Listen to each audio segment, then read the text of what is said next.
Hi, this is John Marsh, here to give you a short video on decibel units. So, decibel units are used throughout engineering. We use them very often when we talk wireless systems, but also wired systems.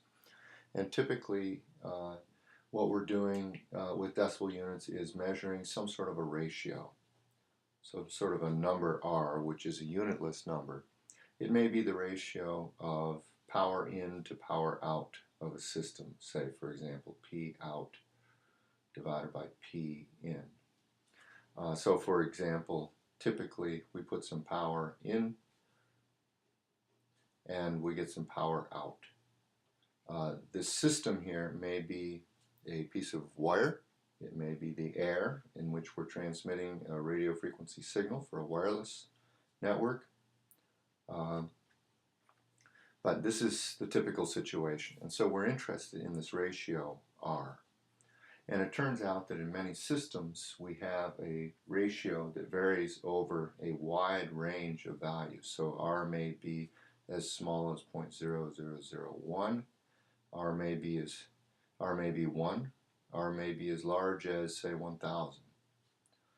And when we have to deal with ratios that vary over many orders of magnitude, each factor of 10 is an order of magnitude, then decibel units become very useful. And what I'm going to do then is I'm going to write this 0.0001 as 10 to the minus 4th. I'm going to write 1 as 10 to the 0, and I'm going to write 1,000 as 10 to the 3rd. Now it turns out what we're going to do is we're going to deal with the decibel version of these ratios. We're going to put these numbers into decibels, and we're going to say that the decibel value is 10 times the exponent when I write the number as a power of 10. And so in this case, this 0.0001 will be negative 40 decibels.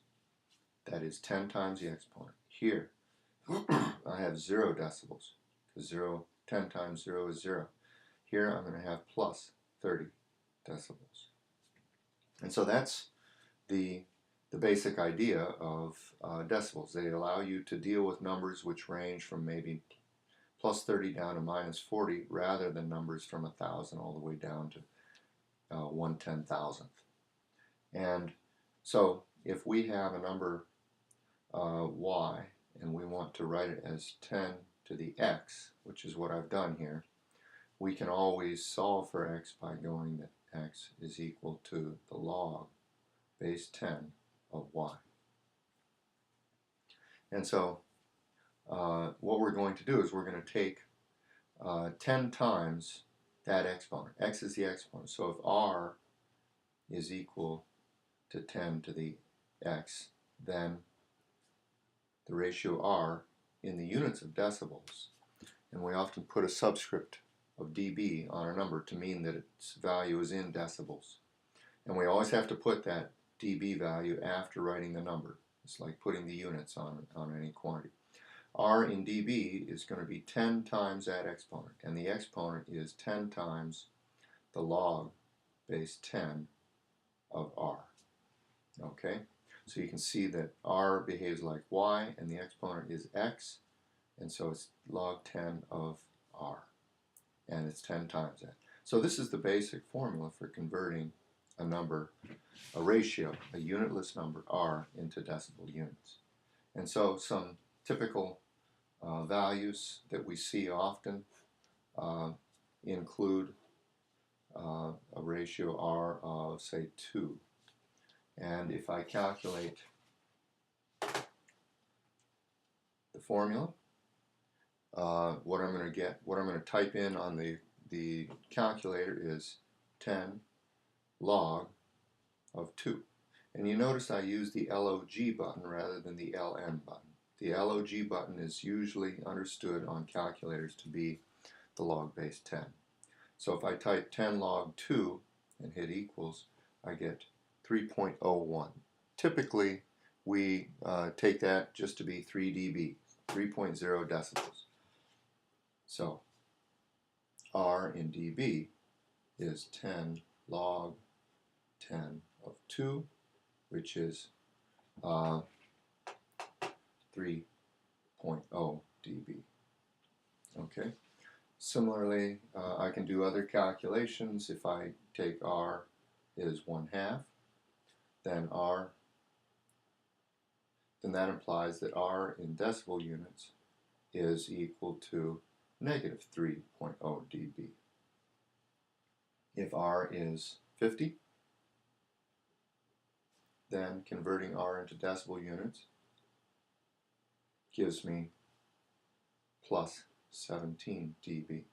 And you can do all of these calculations similarly on a calculator. 10 times log of 50 is equal to, well, it's 16.989, but that's consistent with that approximation.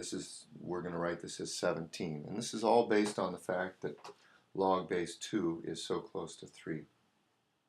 So this is the basic idea of the logarithm and calculating decibel units from a ratio R. I can turn this equation inside out, and given the value R in dB, I can solve for the unitless ratio. And what I'll do is the quick algebra here. You can try it on your own. I'm going to solve for R, and it is 10 raised to the R dB value divided by 10. Let's see. I'm going to divide by both sides by 10, and then I'm going to raise both sides to the power of 10. Dividing both sides by 10 gets rid of this 10, and raising both to the power of 10 gets rid of the log base 10. And so this is the equation for going the other direction. And you can make these calculations similarly on your calculator. So that's it. Next video I will show you how to deal with the decibel unit dBm, decibel milliwatts.